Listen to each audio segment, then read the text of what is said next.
Hello friend, तो कैसे हो आप सभी। स्वागत करते हैं आप सभी का व्यस्त जी क्विज में। तो फ्रेंड आज जो है कि बिहार डीएलएड एंट्रेंस एग्जाम 2026 के लिए कुछ सिलेक्टेड बीबीआई प्रश्न लेके आए हुए हैं जो सारे गए क्वेश्चन पेपर हैं। तो आज की इस वीडियो में लगभग 50 मोस्ट इंपॉर्टेंट क्वेश्चन कंप्लीट करवाने वाले हैं जो आपके पेपर के लिए अति महत्वपूर्ण प्रश्न है। सारे प्रश्न को आप सभी याद जरूर कर लीजिएगा, जिसका भी 8 जून को पेपर होने वाला है या उससे आगे जिसका पेपर है। तो चलिए शुरू करते हैं। सभी एक बार वीडियो को लाइक करके फटाफट शेयर कर दीजिएगा आप सभी अपने प्रिय दोस्तों में। तो चलिए शुरू करते हैं आज की इस वीडियो को। आज का पहला प्रश्न है कि भारत में बॉक्साइट का 2 प्रमुख उत्पादक राज्य कौन सा है। चलिए क्वेश्चन फर्स्ट का आप सभी राइट आंसर कीजिएगा। चलिए क्वेश्चन फर्स्ट का राइट आंसर कर सकते हैं कि बॉक्साइट का प्रमुख उत्पादक राज्य कौन सा है। तो याद रखिएगा आप सभी, पहला आपका उड़ीसा हो जाएगा, दूसरा आपका गुजरात हो जाएगा। अगर तीसरा पूछा जाए कि तीसरा कौन सा है तो झारखंड। ध्यान दीजिएगा आप सभी। देखिए, अगर झारखंड की बात किया जाए जो कोयला होता है, इसके भंडारण की बात किया जाए, ध्यान दीजिएगा आप सभी, भंडारण में ये पहले स्थान पे है। बट उत्पादन की बात किया जाए, उत्पादन में ये तीसरे स्थान पे आता है झारखंड। याद रखिएगा आप सभी, कोयला उत्पादन में तीसरे स्थान पे है। अच्छा, कोयला उत्पादन में पहला स्थान पे कौन आ जाएगा? छत्तीसगढ़ आ जाएगा। याद रखिएगा आप सभी, अभी के समय में, ठीक है, छत्तीसगढ़ हो जाएगा। याद रखिएगा आप सभी। दूसरा कौन सा हो जाएगा? उड़ीसा। इतना सा याद रखिएगा आप सभी, बात याद रहेगा आप सभी को। चलिए क्वेश्चन 2 देखिए, निम्नलिखित में से कौन सी एक समिति पंचायती राज संस्था से संबंधित नहीं है। यहां ध्यान दीजिएगा, क्या कहा गया? नहीं है। और ऐसा ही प्रश्न आपके पेपर में आएगा, इंपॉर्टेंट प्रश्न है, इसको स्टार मार्क याद रखिएगा आप सभी। देखिए, अगर पंचायती राज संस्था से बात किया जाए तो सबसे पहले तो आपको पता है कि अशोक मेहता समिति, जिसने 2 स्तरीय पंचायत की बात किया था। उसके बाद बलवंत राय मेहता समिति, जिसने 3 स्तरीय पंचायत की बात किया था। बात समझे, और 3 स्तरीय पंचायत ही अभी चल रहा है। LM सिंधवी समिति, ये भी आपका पंचायती राज से ही संबंधित है, याद रखिएगा आप सभी। जबकि PBN राव समिति पंचायती राज से है, ये आपका गलत हो जाएगा, ध्यान दीजिएगा आप सभी। देखिए, बलवंत राय मेहता समिति की बात किया जाए तो इसकी स्थापना कब हुआ था? 1957 में हुआ था। उसके बाद अशोक मेहता समिति की बात किया जाए तो इसकी स्थापना 1977 में किया गया था। और LM सिंधवी समिति की बात किया जाए तो इसकी स्थापना हुआ था 1963 में, याद रखिएगा आप सभी। बात समझे, तो ये सभी पंचायती राज से हैं, ये आपका नहीं है। और यही सभी के कारण जो कह सकते हैं कि पंचायती राज को संवैधानिक दर्जा मिल पाया था। बात समझे। चलिए अगला क्वेश्चन का आंसर कीजिएगा। क्वेश्चन 3 है, बिल्कुल आसान प्रश्न है, कह सकते हैं कि हलवा है, आराम से आंसर कर सकते हैं आप सभी। आत्मनिर्भरता किसका मुख्य उद्देश्य था, यानी कि ये किस योजना का मुख्य उद्देश्य माना गया था? क्या पहला था, दूसरा था, चौथा था, 5वां था, 6ठा था, 7वां था? तो याद रखिएगा आप सभी, ये 7वीं पंचवर्षीय योजना में कह सकते हैं कि मुख्य उद्देश्य रखा गया था आत्मनिर्भरता का। बात समझे। अच्छा, 7वीं पंचवर्षीय योजना का समय क्या था? 85 से लेके यहाँ पर आपका 1990 तक हो जाएगा। अच्छा, गरीबी हटाओ का नारा किसमें दिया गया था? 5वीं पंचवर्षीय योजना में। और गरीबी पर बल जो दिया गया था कि गरीबी भारत से हटा दिया जाएगा, ये 5वीं पंचवर्षीय योजना में ही दिया गया था। बात समझे। बट आत्मनिर्भरता की बात किया जाए तो 7वीं पंचवर्षीय योजना होगा। और इसमें मुख्य लक्ष्य क्या था? तो मुख्य लक्ष्य था स्वावलंबन और आधुनिक तकनीकी को अपनाना। ऑप्शन में भी राइट आंसर होगा। 6ठी पंचवर्षीय योजना असफल योजना था। इसके बाद कह सकते हैं कि योजना अवकाश लिया गया था और एक वर्ष का योजना चलाया गया। यदि कोई पिंड स्थानांतरण गति में वक्रीय पथ पर, ध्यान दीजिएगा, क्या कहा गया? वक्रीय पथ पर गति करता है तो ये गति होती है। तो यहाँ पर देखिए, वक्रीय पथ पर बात किया गया ना। अगर कोई भी चीज वक्रीय पथ पर अगर गति कर रहा है तो उस गति को हम क्या कहेंगे? घूर्णन गति कहेंगे? नहीं, गलत बात है। दोलन गति क्या होता है? आगे पीछे आगे पीछे आगे पीछे, ये दोलन होता है। ये आपका वक्रीय गति ही कहलाएगा, याद रखिएगा आप सभी। बात समझे। सी राइट आंसर होगा। आसानी से समझ गए आप सभी। सेशन को लाइक जरूर करते चलिएगा फ्रेंड, सभी से रिक्वेस्ट करेंगे, जितने भी मेरे साथ में है सेशन को लाइक करके शेयर कीजिएगा, अपना प्यार जरूर दीजिएगा। चलिए इस क्वेश्चन का आंसर कीजिएगा कि निम्नलिखित में से खरीफ फसल जो है इसका उदाहरण कौन सा है? एक आपका रबी फसल, एक आपका खरीफ फसल होता है, पता है आप सभी को। तो देखिए, खरीफ फसल की बात किया जाए तो इसमें आपका मक्का जो है ये आपका खरीफ फसल होगा। बात समझे। मक्का क्या है? खरीफ फसल है। जबकि गेहूं, बादाम, ये सभी रबी फसल है। तरबूज क्या है? ये जायद फसल है। बात समझे। अच्छा, यहाँ पर अगर खरीफ फसल की बात किया जाए तो खरीफ फसल कौन कौन सा होता है? धान होता है, मक्का, ज्वार, बाजरा खरीफ फसल है। जबकि रबी फसल में गेहूं, चना, मटर, जो सरसों आपका क्या है? रबी फसल है। क्वेश्चन यहाँ से बनता है, राज्यसभा के सदस्य की अधिकतम संख्या क्या है। देखिए आसान प्रश्न है, आराम से आंसर कर सकते हैं और ऐसा ही प्रश्न आपके पेपर में आएगा। ठीक है, अधिकतम सदस्य की संख्या की बात किया जाए तो 250 होगा, तो ऑप्शन में बी राइट आंसर हो जाएगा। देखिए डायरेक्ट अगर बात किया जाए तो 238 जो होता है ये आपका क्या होता है, निर्वाचित होता है। याद रखिएगा आप सभी, क्या होता है, निर्वाचित होता है। और 12 जो होता है ये आपका राष्ट्रपति के द्वारा मनोनीत किया जाता है। ध्यान दीजिएगा, यानी कह सकते हैं कि कला क्षेत्र, विज्ञान क्षेत्र में जो विख्यात रहता है उसी को कह सकते हैं कि मनोनीत करता है 12 को, और 238 डायरेक्ट निर्वाचित होता है। बात समझे। वर्तमान में अभी राज्यसभा में कितने सीट हैं या कितने सदस्य हैं, तो 245 सदस्य हैं वर्तमान में। बात समझे। अच्छा, अगर लोकसभा की बात किया जाए तो इसमें अधिकतम सीट कितना है, तो अधिकतम सीट अभी 550 है। याद रखिएगा आपसे, कितना, 550। पहले 2020 के पहले कितना हुआ करता था, 552 हुआ करता था। कितना, 552 हुआ करता था। बट 2 एंग्लो इंडियन सदस्य को 2020 में समाप्त कर दिया गया 104वां संविधान संशोधन के द्वारा। तो अभी कितना है, 550 है। अच्छा, वर्तमान में कितना है, किसी को पता है, 543 है। याद रखिएगा वर्तमान में। चलिए अगला क्वेश्चन देख लीजिएगा आप सभी। विश्व व्यापार संगठन WTO की स्थापना कब हुई थी। बिल्कुल आसान प्रश्न है, आराम से आंसर कर सकते हैं। देखिए अगर WTO की बात किया जाए तो इसकी स्थापना 1995 में की गई थी। याद रखिएगा आप सभी। इसका मुख्यालय कहाँ पे है, हेडक्वार्टर की बात किया जाए तो ये कहाँ पे है, आपका जनेवा में है। कहाँ पे है, जनेवा स्विट्जरलैंड में पड़ता है। तो इसका राइट आंसर क्या हो जाएगा, ऑप्शन नंबर हो जाएगा डी वाला। चलिए अगला क्वेश्चन है कि निम्नलिखित में से विषवांगी मिश्रण का पहचान कीजिए। देखिए अगर विषवांगी मिश्रण जो आराम से उसको आप अलग अलग कर सकते हैं, तो यहाँ पर हो जाएगा मृदा। मृदा जो है ये विषवांगी मिश्रण का उदाहरण है, जबकि ये सभी समांगी मिश्रण है। जैसे कि आप एग्जाम्पल में समझिए कि पानी प्लस में चीनी का घोल, ये क्या है, ये समांगी मिश्रण है। याद रखिएगा आप सभी, यानी कि चीनी को पानी में घोल देंगे तो पता नहीं चलेगा, ये समांगी मिश्रण होगा। चलिए क्वेश्चन नंबर 9 है कि सापेक्ष आर्द्रता किसके द्वारा नापी जाती है। तो राइट आंसर होगा हाइग्रोमीटर के द्वारा। ध्यान दीजिएगा आपसे, किसके द्वारा, हाइग्रोमीटर के द्वारा। देखिए अगर लेक्टोमीटर की बात किया जाए तो इससे हम दूध की शुद्धता को मापते हैं कि दूध में कितना पानी मिलावट किया गया है या नहीं। अगर तरल के घनत्व की बात किया जाए तो ये आपका हाइड्रोमीटर से मापा जाता है। जो तरल का घनत्व होता है ना, इसको किससे मापते हैं, तो इसको हाइड्रोमीटर से मापते हैं। चलिए अगला क्वेश्चन देख लीजिएगा। सिस्मोग्राफ से क्या मापा जाता है, भूकंप को। स्फेग्मोमेनोमीटर से रक्त दाब मापा जाता है। भारत के संविधान में 52वां संशोधन सबसे अधिक डैश से संबंधित है। देखिए 52वां संविधान सबसे पहले ये कब हुआ था, ये समझिए 85 में हुआ था 52वां संविधान संशोधन। बात समझे। और इसमें दल बदल कानून लागू किया गया था, यानी कि शामिल किया गया था। Option number D right answer होगा। जो अनुसूची 10 जो देखते हैं आप सभी, अनुच्छेद नहीं, अनुसूची 10 जो देखते हैं ये दल बदल कानून से ही संबंधित है। तो इसका राइट आंसर क्या हो जाएगा, ऑप्शन नंबर डी। अच्छा आपसे बताइए कि 42वां संविधान संशोधन कब हुआ था और 44वां संविधान संशोधन कब हुआ था, दोनों हमको नीचे कमेंट करके बताइएगा। हवा के बुलबुले डैश के कारण पानी में चमकते हैं, तो ये पूर्ण आंतरिक परावर्तन के कारण होगा। याद रखिएगा आप सभी, किसके कारण, पूर्ण आंतरिक परावर्तन के कारण होगा। देखिए रेगिस्तान क्षेत्र में मृग तृष्णा का चमकना, वो भी आपका पूर्ण आंतरिक परावर्तन के कारण होता है। आप सभी ऑप्टिकल फाइबर जो देखते हैं वो भी कार्य पूर्ण आंतरिक परावर्तन पर कार्य करता है। हीरा जो जगमगाता है पूर्ण आंतरिक परावर्तन पर जगमगाता है। जवाहरलाल नेहरू कृति की आत्मकथा कौन सी है। देखिए ये भी प्रश्न आपके लिए इंपॉर्टेंट है, क्योंकि बुक एंड ऑथर से प्रश्न आपके पेपर में आएगा। तो इसका राइट आंसर क्या हो जाएगा, तो इसका राइट आंसर हो जाएगा ऑप्शन नंबर सी, मेरी आत्मकथा ही इसका करेक्ट आंसर होगा। इसके अलावा डिस्कवरी ऑफ इंडिया भी जवाहरलाल नेहरू की है। भारत की खोज, याद रखिएगा आप सभी, अगर क्वेश्चन पूछा जाए कि बताइए कि डिस्कवरी ऑफ इंडिया जो है ये किसकी पुस्तक है, जवाहरलाल नेहरू की पुस्तक है।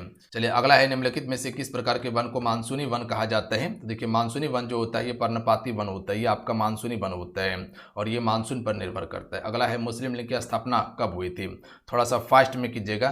तो देखिए मुस्लिम लीग की स्थापना 1906 में की गई थी। कहाँ पे, ढाका में। याद रखिएगा ढाका आपका बांग्लादेश की राजधानी है और इसके संस्थापक कौन थे, आगा खां और सलीमुल्लाह खां। याद रखिएगा आप सभी, मुस्लिम लीग के संस्थापक आगा खां, सलीमुल्लाह खां। अगला है, एक उपकरण जो यांत्रिकी ऊर्जा को विद्युत ऊर्जा में परिवर्तित करता है कहलाता है। यहाँ समझिएगा यांत्रिकी ऊर्जा को, यांत्रिकी मतलब घूमना और इसको विद्युत प्रोवाइड कर रहा है। तो आप सभी को पता है कि सबसे पहले कोई भी चीज़ घूमेगा उसके बाद विद्युत प्रोवाइड करेगा, यांत्रिकी करेगा, ठीक है। तो ये सुविधा जनरेटर में होता है जिसे जनित्र कहा जाता है। कभी शादी ब्याह में आप सभी देखे होंगे जनरेटर को, ठीक है। तो उसमें आगे में एक डायनेमो लगा रहता है और पीछे में इंजन रहता है, ठीक है। तो यहाँ से देखिएगा करंट पास किया जाता है। तो सबसे पहले जनरेटर क्या करता है, ये डायनेमो को घुमाता है, उसके बाद बिजली पैदा होता है। बात समझिए। और वहीं अगर बात किया जाए कि मोटर जो कार्य करता है वो विद्युत ऊर्जा को यांत्रिकी ऊर्जा में कन्वर्ट करता है। बात समझिए। चलिए 16 नंबर क्वेश्चन है कि चंद्रमा और सूर्य के कारण ज्वार भाटा के बारे में बताता है। तो ये कौन बताता है, गुरुत्वाकर्षण नियम। याद रखिएगा आप सभी, कौन बताता है, गुरुत्वाकर्षण नियम ही बताता है। और इसी के कारण याद रखिएगा आप सभी, चंद्रमा और सूर्य के कारण ही ज्वार भाटा आपको पृथ्वी पर देखने के लिए मिलता है। चलिए अगला क्वेश्चन है कि मिश्रित अर्थव्यवस्था से क्या तात्पर्य। इंपॉर्टेंट प्रश्न रहेगा, ध्यान दीजिएगा। तो इसका राइट आंसर हो जाएगा सार्वजनिक तथा निजी क्षेत्रों का सह-अस्तित्व। सार्वजनिक मतलब क्या होता है, जो सरकार का है, और निजी क्षेत्र मतलब क्या होता है, जो प्राइवेट कंपनी है। तो यहाँ पर दोनों मिलकर कार्य करता है, इसी को कहा जाता है मिश्रित अर्थव्यवस्था। देखिए एक होता है समाजवादी अर्थव्यवस्था, याद रखिएगा, एक होता है समाजवादी, जैसे कि रूस की अर्थव्यवस्था जो है ये समाजवादी है, जिसपे सरकार ही सिर्फ काम करता है, प्राइवेट कंपनी का दबदबा नहीं है, सिर्फ सरकार ही जो भी करेगा वो सरकार ही करेगा। ये समाजवादी अर्थव्यवस्था होता है। एक होता है पूंजीवादी,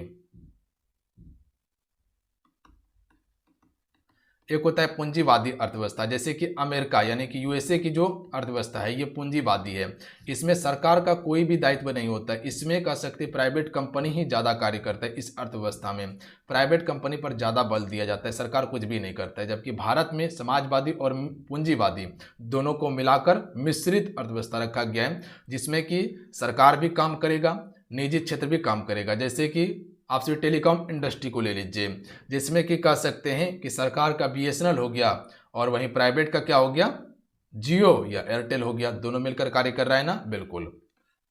तो उसी को कहा जाता है। अगला है लॉन्ग वॉक टू फ्रीडम, किस व्यक्ति की प्रसिद्ध आत्मकथा है, लॉन्ग वॉक टू फ्रीडम।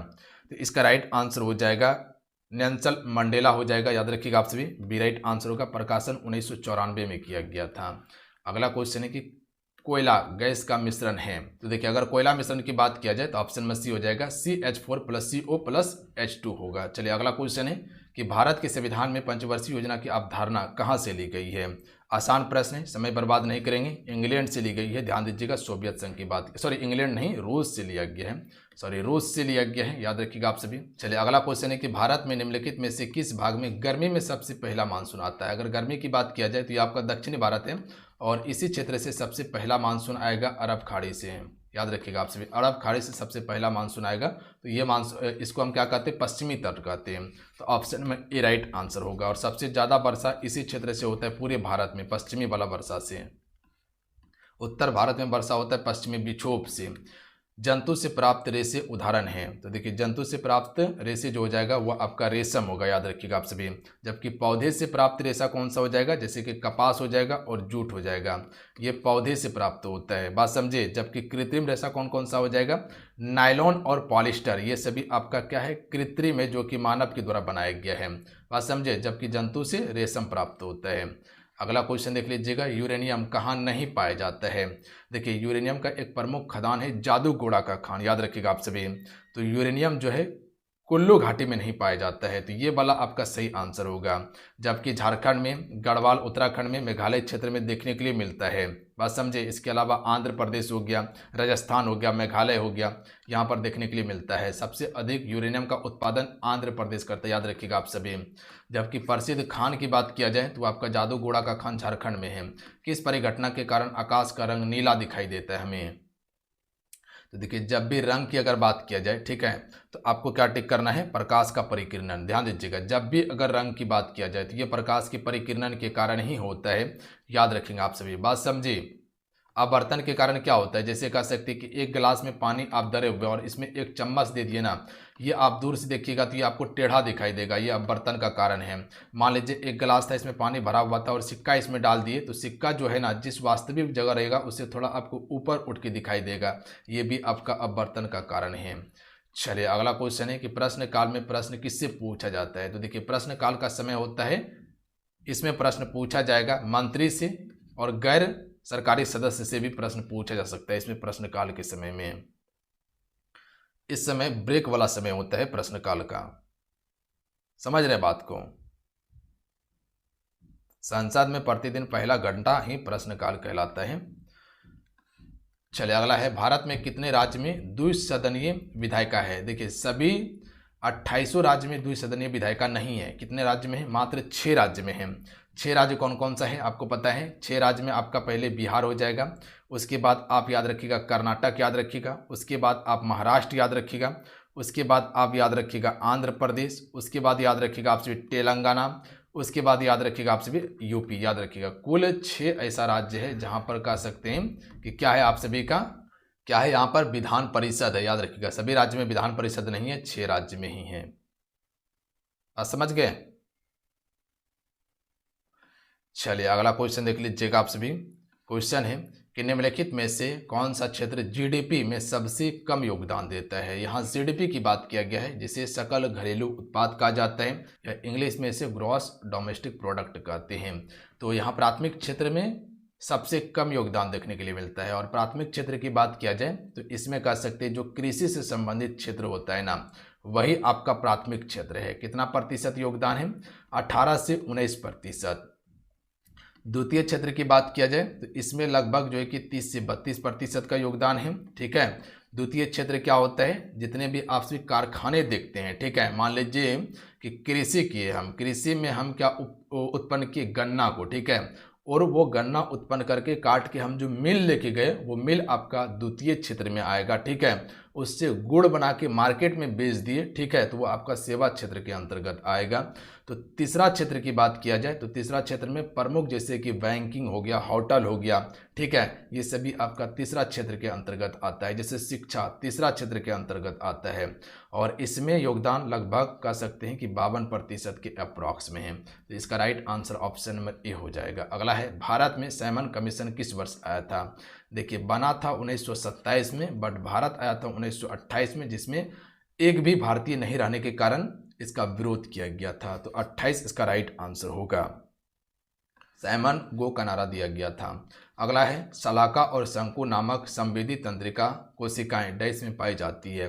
देखिए कोशिका की बात किया जाए तो ये कोशिका है, इसके अंदर में एक केंद्रक होता है जिसे हम न्यूक्लियस कहते हैं या कोशिका का दिमाग भी कहते हैं। इसी में आपका माइटोकॉन्ड्रिया होता है जिसे पावर हाउस कहा जाता है। इसी में आप सभी का लाइसोसोम होता है जिसे आत्महत्या की थैली कहा जाता है। इसी में आपका एंडोप्लाज्मिक रेटिकुलम होता है जो कि 2 प्रकार का, एक चिकनी सतह वाला, एक खुरदरी सतह वाला होता है। खुरदरी सतह पर राइबोसोम पाया जाता है जो प्रोटीन का संश्लेषण करता है और इसी के अंदर द्रव पाया जाता है। याद रखिएगा आप सभी, कोशिका द्रव, बात समझे। तारक काय भी इसी में रहता है। तो इसका राइट आंसर क्या हो जाएगा?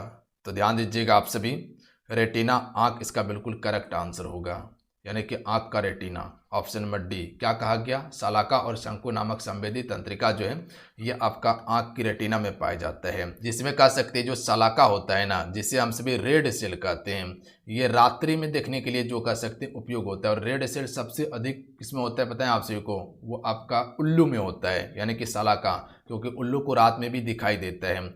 और शंकु की बात किया जाए जिसे कौन सेल कहा जाता है, ये रंगीन दृष्टि के लिए होता है।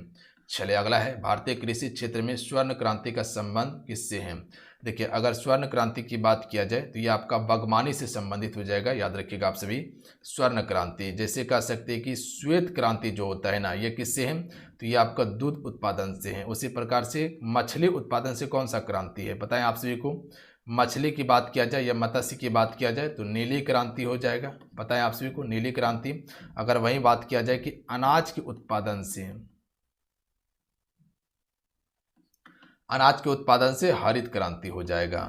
याद रहेगा आप सभी को। अगला है कि सर्वोच्च न्यायालय की व्यवस्था भारतीय संविधान में किस देश से लिया गया है? तो देखिए सर्वोच्च न्यायालय क्या है? एक शक्तिशाली संस्था है, पता है, यहाँ पर किसी का भी दबदबा नहीं चलता है, इसी का दबदबा चलता है।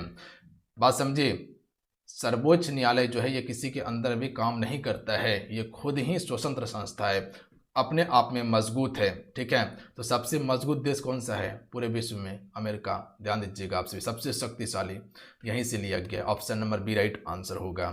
देखिए यहाँ अगर अफ्रीका से बात किया जाए तो संविधान संशोधन की प्रक्रिया, ब्रिटेन से एकल सदनीय, उसके बाद संसदीय प्रणाली लिया गया है ब्रिटेन के संविधान से।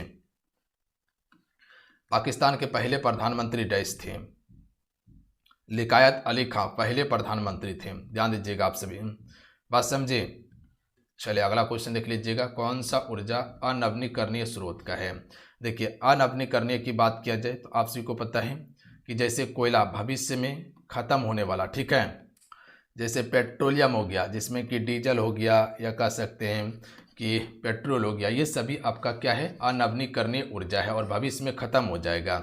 अच्छा अगर बात किया जाए कि बताइए नवीकरणीय ऊर्जा कौन सा हो जाएगा, तब आप क्या कह सकते हैं कि भैया नवीकरणीय ऊर्जा होगा पवन ऊर्जा, सौर ऊर्जा, उसके बाद जल ऊर्जा। देखिए यहाँ से 1 से 2 प्रश्न आ सकता है, ये सभी कभी भविष्य में खत्म नहीं होगा, प्लस में ये प्रदूषण नहीं करता है, बात समझे।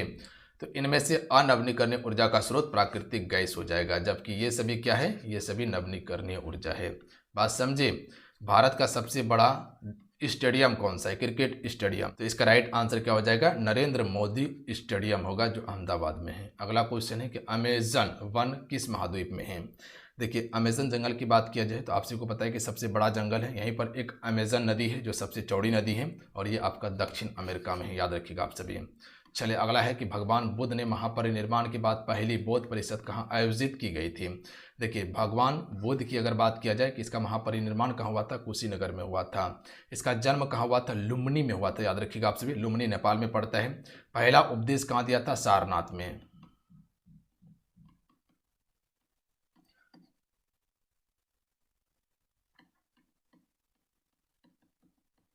बौद्ध गया में क्या हुआ था, इसको ज्ञान की प्राप्ति, याद रखिएगा आपसे, ज्ञान की प्राप्ति कहाँ हुआ था, बौद्ध गया में। पहला उपदेश सारनाथ वाराणसी में दिया था, बात समझे। सबसे अधिक उपदेश श्रावस्ती में दिया था। पहला बौद्ध संगीति 483 ईसा पूर्व में अजातशत्रु के समय में राजगीर में किया गया था। दूसरा वाला 383 ईसा पूर्व में कालाशोक के समय में हुआ था वैशाली में, ध्यान दीजिएगा आप सभी, बात समझे। कहाँ हुआ था तीसरा वाला, वैशाली में, कालाशोक के समय में। और तीसरा की अगर बात किया जाए तो तीसरा जो हुआ था ये आपका अशोक के समय में हुआ था, 255 या 250 में हुआ था, कहाँ पे, पाटलिपुत्रा में।